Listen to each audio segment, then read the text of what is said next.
Missouri may have money that belongs to you, and the state treasurer wants to give it back. I'm Lisa Aligas, and this is Newsmakers.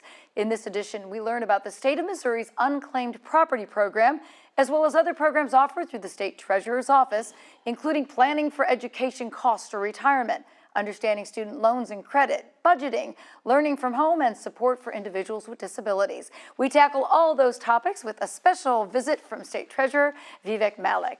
Thank you so much for traveling from Jeff City to be with us today. Thank you very much, Lisa. I appreciate you having me here. So this is great information for our viewers. I'd like to begin with a program your office has been advertising as the state's largest lost and found unclaimed property, which is currently at like $1.5 billion. So how do those funds accumulate? So over the time, as an individual, corporation, or any agency, what happens is if you had some money that was you never paid attention to, deposit from your renter's deposit or any insurance money that never made it to you, or you had part of a what you call a class action lawsuit you never knew that you were part of, or any of those money, a bank account that you had that you've forgotten about, that you had some money left over in that and you moved.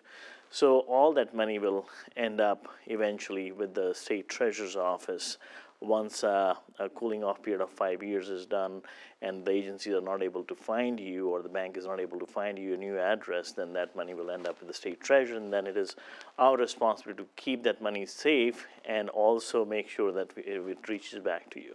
Okay. Well, in some cases, the property comes from, like, say, a safe deposit box. Is there ever actual property, physical property, not just dollars, that can need to be returned to someone? Yes, so the safe deposit boxes remain with the bank for about 5 years if they have been inactive, and after 5 years of inactivity, those safe deposit boxes are opened up and those contents are sent to the treasurer's office, and we try to find the owners of those safe deposit boxes for next 5 years, and if we cannot locate them, or people cannot claim them, then we put them for auction, those contents, and whatever value they fetch, that is put back into the account for the folks to claim that money. Wow. So how many people do those dollars represent? Like, what is the average return? So 1 out of 10 Missourians have unclaimed money, and the average payout is about $300. Wow. Well, that's worth getting, though. Absolutely. Yeah. Absolutely. So how do people lose track of these monies or maybe not know they exist? I mean, is it pretty easy for somebody to just go, oh, I've moved and I changed banks? Yeah, so it's, for example, if I moved from my previous location to a new house and I had to pay a security deposit for my utilities, and I completely forgot about it, I had a security deposit for my utilities, and once I moved to a new location, the check comes to the old address and it's returned back, and then the utility company will turn it over to us. So that's how you kind of lose track of things. Yeah. And life happens, things happen, and you lose track of things. And but some people are very mobile. That's right. In today's world. So you printed the names in the newspapers. What is the timeline for someone to claim these dollars? So there is no timeline. These funds are held forever, basically in perpetuity. So if you can just go onto our website called showmemoney.com and look for those funds. And we publish usually anything that is over $50 in the newspaper once a year.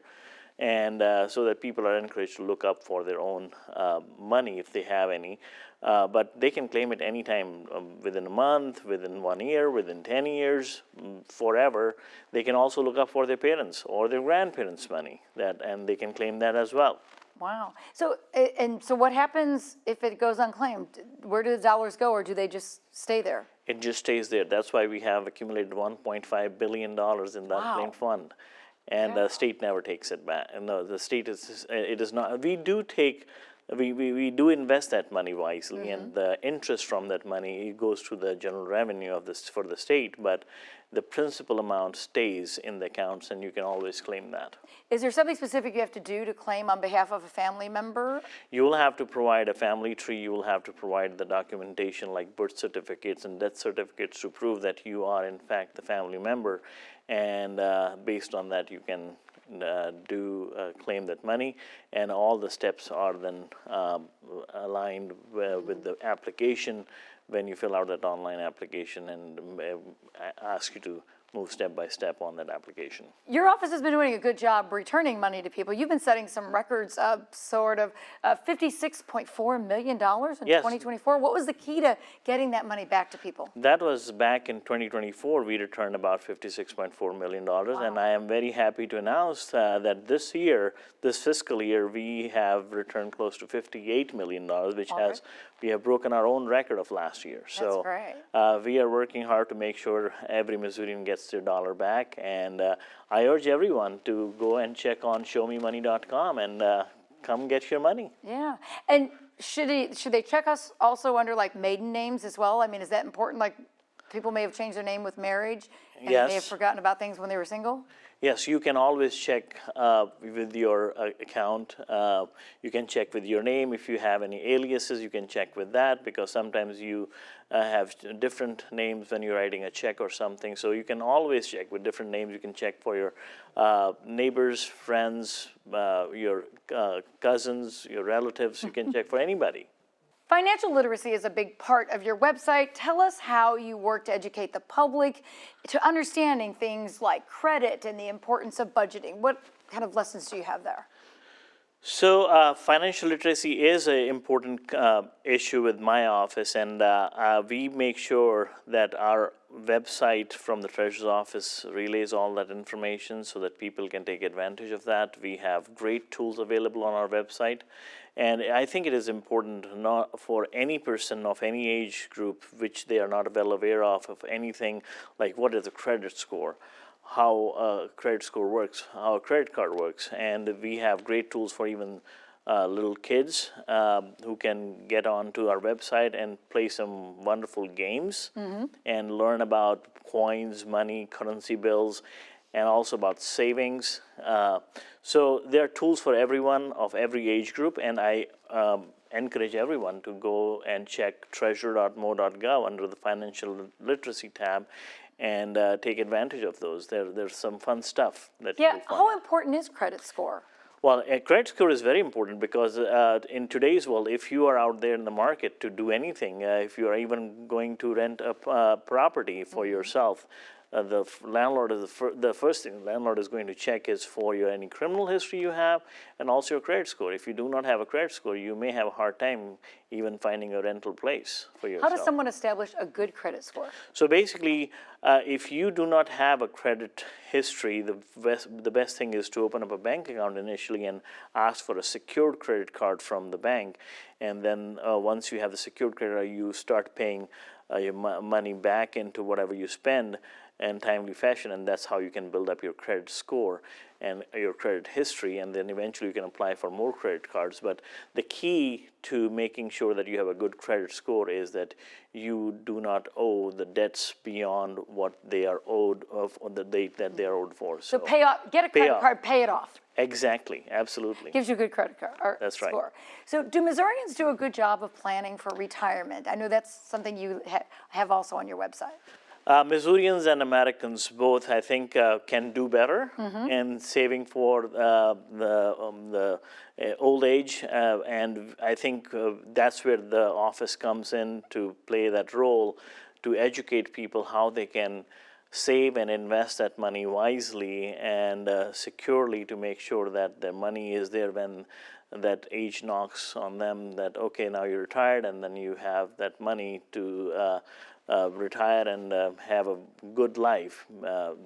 So we definitely have some tools that we can help from our literacy website. It tells how this calculators we have that can tell you at what age, if you're making how much and you're saving how much deficient you are based on what age you would want to retire. So, and what are the tools that you can use, different methods of savings, like how to open up an IRA, a Roth IRA or traditional IRA, and what are the benefits of those things. So all these things are available on our literacy tools on our treasurer.mo.gov website. Yeah. So let's talk about what do you need to know to make that estimate? to get the best benefit? I mean, what kind of information does somebody have to have handy if they're going to try and use that estimator? Yes, so first of all, you need to have your budget. There's a budgetary tool that you can budget what your monthly income is and what your monthly expenses are and how much you can save. So you can use that estimator by saying what is your monthly income, how much you are able to save after all your monthly expenses, and where are you putting that money into, and that can provide you an estimate of what you will have if you plan on retiring at age 65 or something. Yeah. Well, let's talk about your MoAble program. What is Yes. the help you have for those with disabilities? So MoAble is for folks who have special needs and have disability, and as long as that onset of disability happened before the age of 26, they are eligible for the MoAble program. It's a wonderful program which allows people to have an account where they can save money into the account which will not impact their Social Security or disability benefits, which means generally if you have more than $2,000 in your savings account, it would impact your Social Security and disability benefits. But with this MoAble account, you can circumvent that and you can save up to $100,000 in that account. Wow. And it won't impact your Social Security and disability benefits. In addition to that, it also serves as a great tax advantage program because people can put money into contribution like up to $16,000 and have state tax deductions. If you're a guardian or a parent, you can put that kind of money in your kid's account who has special needs. So federally, any talk of cutting Social Security creates controversy. What are some things we need to know about Social Security that can help us understand how it works, what we can expect when we get to that age to qualify? Yeah, Social Security is a benefit that you get if you have worked, and the minimum requirement is that you should have worked at least 40 quarters in your lifetime. That means at least 10 years. The more you work, that will establish how much money you will be able to get when you retire, and you can choose the retirement ages based on if you want to retire at the age 62, what your benefit will be.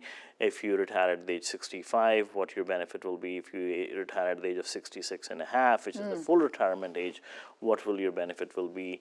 And we also have a calculator for that, and you can utilize that calculator to find out how much money you have contributed, and you can also utilize that from the Social Security Administration website as well. Oh, wow. So there are various ways you can find out how much your benefit will be and what is the best in your best interest to retire at what age to get that benefit. And how much you need to do on your own with that IRA. Exactly. Yeah. In addition to what you will be making in Social Security. Part of your job is to invest the money of the state.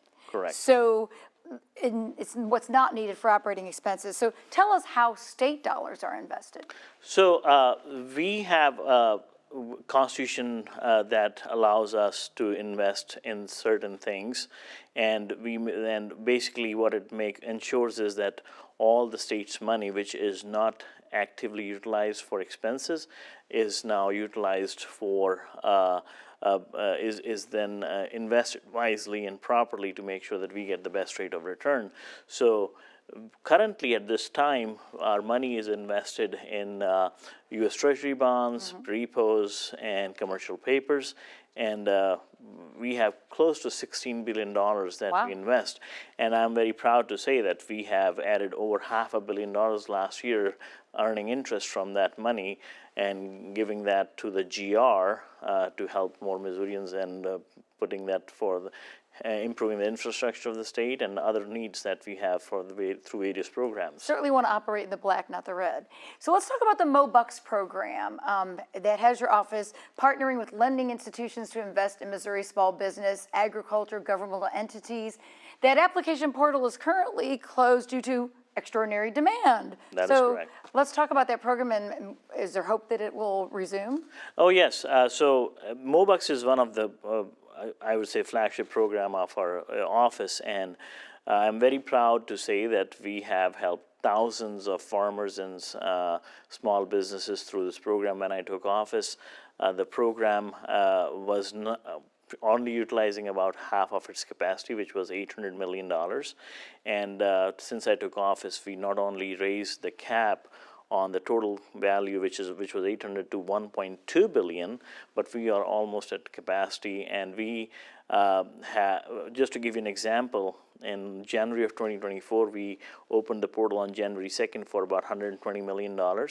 And the portal we had to close in less than 6 hours. Wow. With receiving more than 42 qualified applications. So that is the demand with the program, and we clip about 30% from the prime interest rate using this program, help a lot of small business and farmers through MoBucks. That's awesome. We're going to take a break, and when we come back, we'll talk with the state treasurer about education planning, the MOST program, plus scholarships and grants. We'll be right back.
We are back with State Treasurer Vivek Malik, and it's time to talk paying for education. Missouri has the MOST 529 program. What is a 529 account? So in Missouri, 529 is a federal program. In Missouri, it is called MOST 529. And I say it is MOST stands for Missouri State Treasurer's 529 plan. And what it does is it's basically a college savings program, but it does more and beyond college savings. So you can utilize those funds that you save not only for college for your kids, grandkids, you can utilize those for yourself, but as long as they are qualified expenses related to education only. You can use them for sending your kids to private school.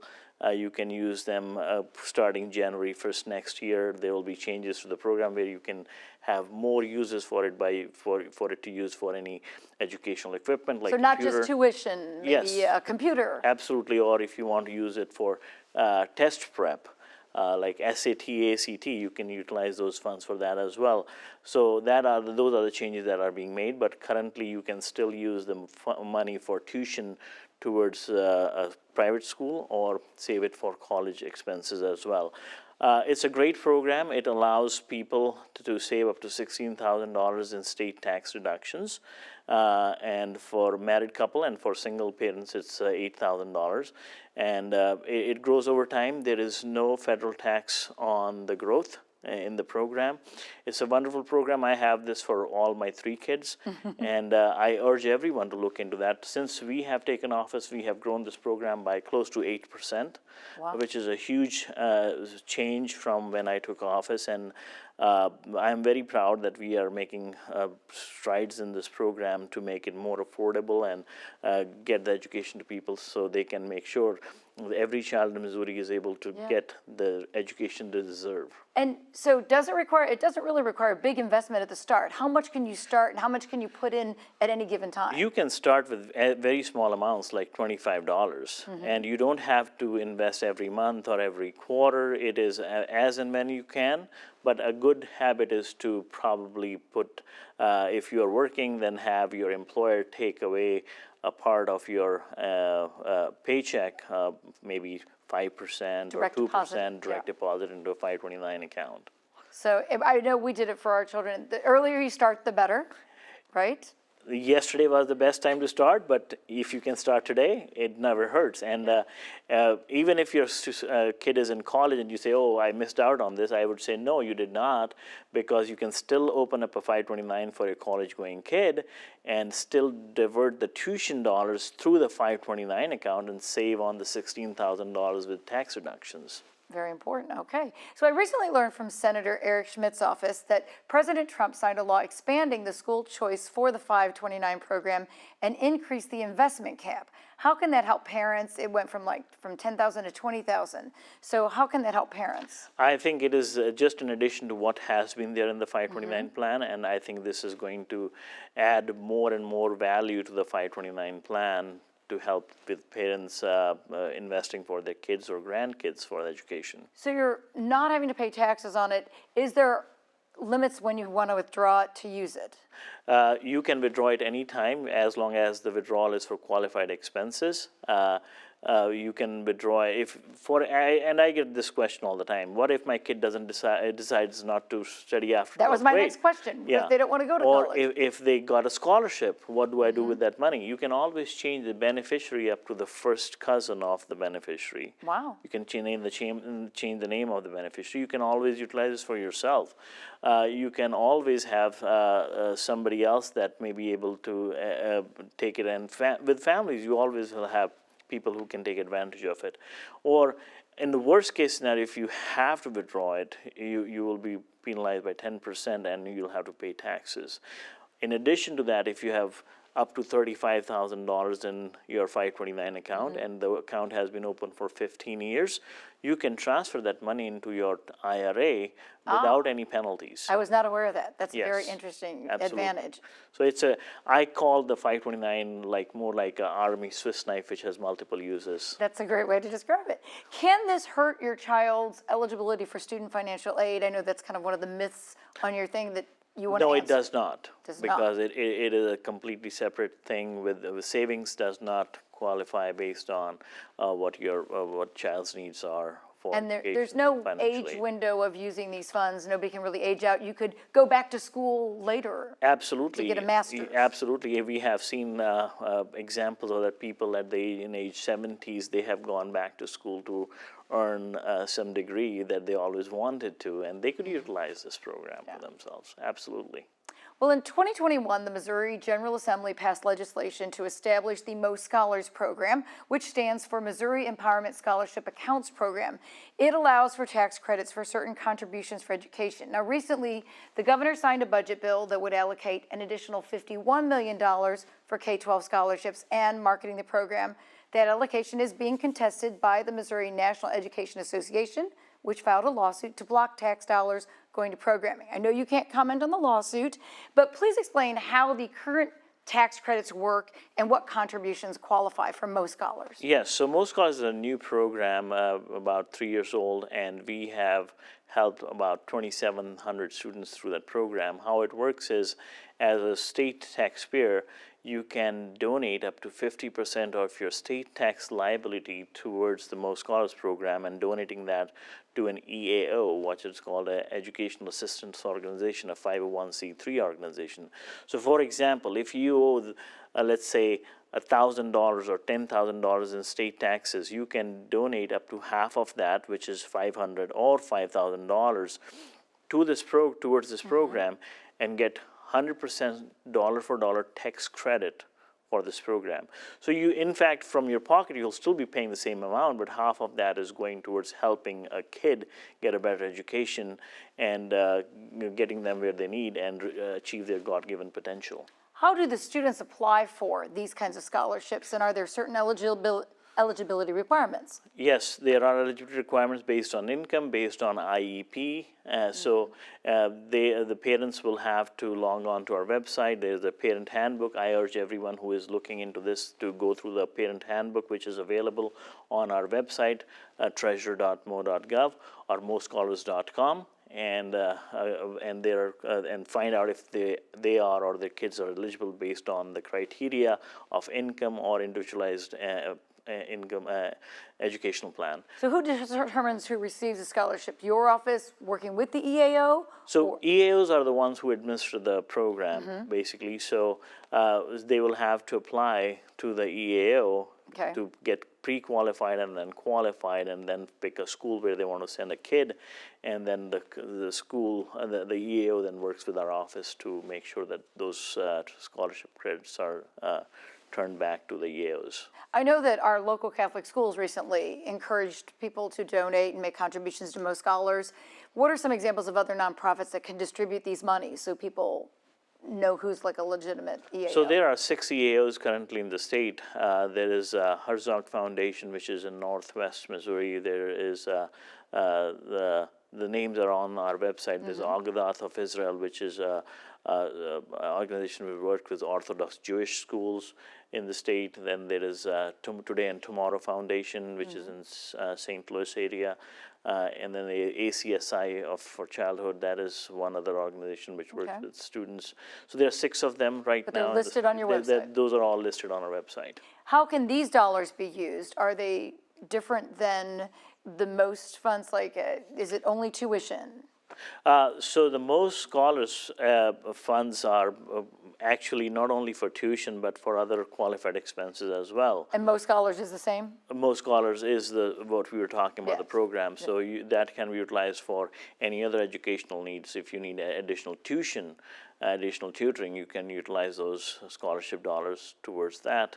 If you have a need for transportation, you can use those dollars towards transportation. Now you will have to keep a log of mileage that you take. So you'd have to have some kind of accounting. Accounting, and then and we have all those accounting things built into our system, and you can work with the EAO to give you those details, and you can utilize it for any other educational equipment that your child may need, a tablet or a computer that will assist them, as long as that equipment is needed for educational purposes. Okay. And so let's talk about that parent handbook. It has everything they need to know about that, and it's on your website? That is true, yes. Okay. And then we've talked about financial literacy for adults, but there are lessons kids can learn from your website. So you talked a little bit about those. Why is it important to start teaching kids at a young age money management? Money is very important. We say money is not everything, but money is a lot in your life, apart from your relationships and how you lead your life. But money is a key component of how you lead your life, how comfortable it can make your life. So managing money is a key component of your life. And for that, if you start your kids early on, how to understand what money is and how it can be managed, it builds a very strong foundation for them to succeed later in life. Yeah. All great information, and I was going to ask you if there's one thing you would tell parents, but start early? Start early, and also check for your unclaimed money on showmemoney.com, and I would say come get your money. All right. Thank you, Treasurer Vivek Malik, for being here and for traveling to be on Newsmakers. Thank you very much. Well, he shared such great advice. That wraps up this edition of Newsmakers. Don't forget to check to see if you have unclaimed property and learn more about saving for education and retirement by going to www.treasurer.mo.gov. Thanks to our guest, State Treasurer Vivek Malik, and thank you for watching. Good night.